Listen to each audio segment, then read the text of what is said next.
Citizens Advice, a prominent consumer advocacy group in the United Kingdom, has released a report accusing Ofgem, the energy regulator for Great Britain, of significantly flawed interest rate calculations impacting energy companies.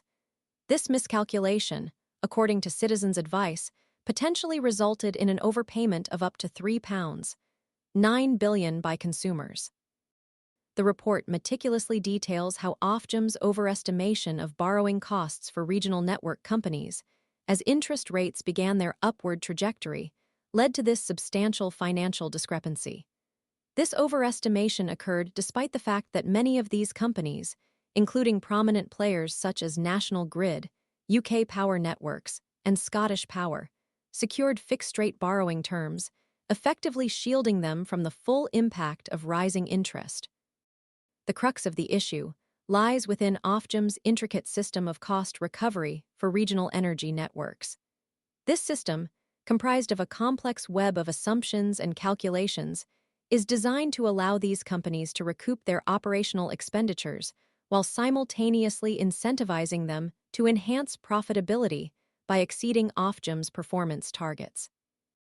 However, Citizens Advice argues that Ofgem's methodology in calculating interest rate components within this cost recovery framework was fundamentally flawed, leading to an inflated cost recovery for the energy network companies, which was then passed on to energy consumers through their bills.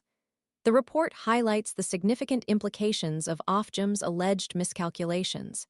The £3.9 billion figure represents a considerable sum that could have been avoided had Ofgem employed a more accurate and robust approach to interest rate calculations. This raises serious concerns about the fairness and transparency of the regulatory framework governing the energy sector in Great Britain. Citizens Advice contends that Ofgem's actions have resulted in an undue burden on energy consumers, forcing them to shoulder costs that were not legitimately incurred by the regional network companies. The report calls for a thorough review of Ofgem's methodologies and a reassessment of the cost recovery mechanisms to prevent similar overcharges in the future. Furthermore, the report advocates for increased scrutiny of the financial practices of regional energy networks to ensure accountability and transparency in the allocation of costs. The implication is clear. The current system, as it stands, necessitates immediate reform to protect consumers from potentially exorbitant and unwarranted charges. The report concludes by urging a comprehensive investigation into the matter and a commitment to ensuring a more equitable and accurate cost recovery mechanism going forward. The impact of this alleged miscalculation on household bills, already strained by rising energy costs, underscores the urgency of this matter and the need for immediate action.